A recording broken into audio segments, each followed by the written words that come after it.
Always a pleasure to welcome back Professor David Anderson, lifelong doctor and medical academic. David, thank you so much for coming back. A pleasure, John, and thank you for all your excellent programs, which I really enjoy.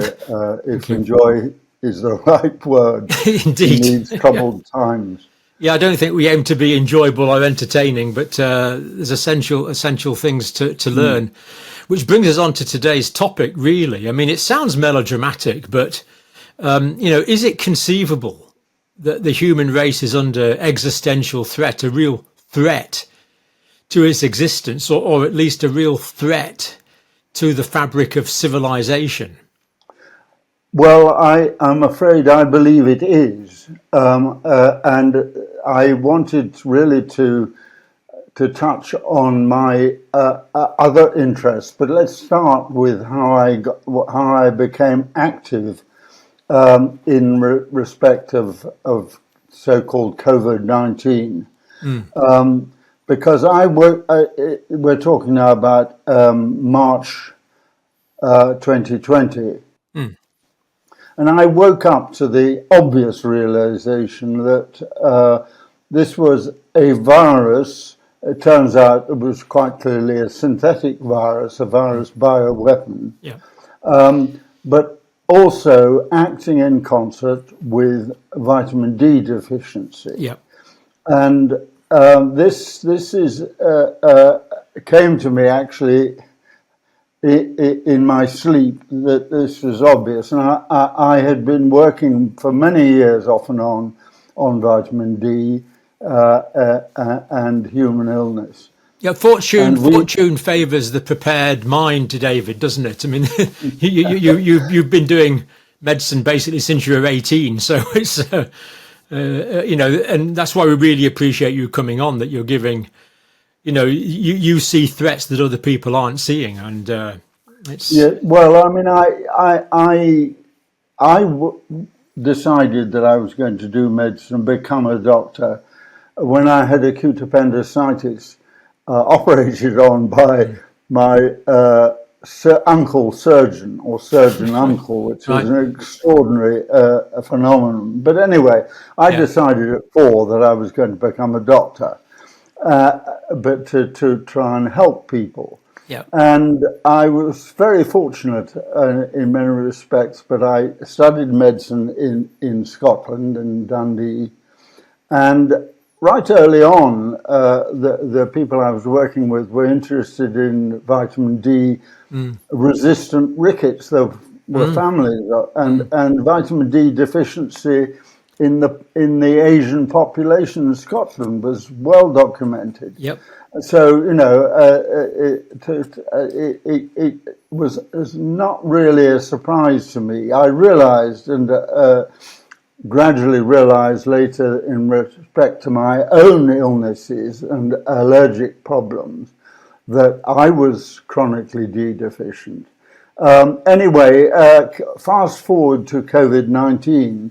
And it was quite clear that among doctors in the UK, the mortality from the virus was about 10 times higher. It was more than that, probably. I mean, of the first 26 doctors to die from COVID, 25 were black, Asian, or minority ethnic, and this came to David Grimes and myself independently, and we got working on it, and we got a little book out in May of 2020. And then we worked. This was the first one here, wasn't it? That was the first one, yes. Yeah. And then I really wrote another book, and David on vitamin D3 and the Great Biology Reset, because this great reset, a psychopathic reset, if ever there was. I mean, whenever has a grandiose human scheme for global domination worked out in practice. It's like a James Bond plot, but this is real. It's It is. It's also it's interesting that it imitates so closely 1984 and Aldous Huxley's Brave New World. Brave New World, well worth reading. But what I see now is that this is humanity under threat from basically empathic humanity, such as I think we belong to, under threat, serious threat from psychopathic humanity. So this is the current battle, isn't it? It's the empaths v the psychopaths. It is, yes. And what I find particularly distressing about this is that the psychopaths have recruited large groups of empaths who actually think they're doing the right thing. Well, that is absolutely true, and it's one of the things, because I've been focused on vitamin D deficiency, and vitamin D deficiency not just in respect to the direct threat of COVID-19, the virus, but also in respect to the patented pseudo vaccines, which are designed to the genetic preparations, especially to tell us if we're vitamin D deficient. And so, in my opinion, everybody should be taking the equivalent of 4,000 units a day of vitamin D3. D3 is better than D2 because it's the one that that we make from the action of ultraviolet light on our skin from the sun. And this is has been an absolutely central feature to human evolution, because we are a very long-lived species. We're a species with unique type of brain function, which unfortunately quite often can get duped by others. So that is a major problem at the moment. And you're right, a lot of empathic people have really been what I call gullibalized by the lies. Yeah. And this is what psychopaths do, David, isn't it? They manipulate. Yes. They lie, they cheat, they manipulate, they seek power, they seek domination for their own aggrandizement at any cost, and they don't notice if they step on people's faces, but they manipulate other people to step on people's faces as well. Yes.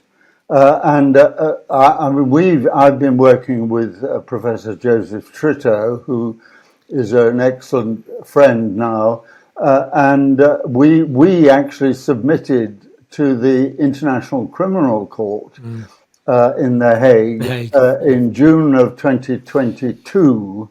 We submitted the case against 10 individuals we've added one since. We identified as being instrumental in creating this synthetic virus, specifically to damage other individuals, and that to my mind, a major lesson from the present pandemic or pseudo epidemic is that you should be held individually responsible for crimes against humanity. And we identified 4 people from the United States, 1 Brit, 1 Frenchman, a couple of Chinese, and an Ethiopian. You can put names to them all for their roles, active or passive, in creating and disseminating this virus. And the patent system in the United States means that you can actually patent the structure of a novel virus, which you've created or helped create as a bioweapon. And then you can insert the same sequence, which is what's happened with this spike protein,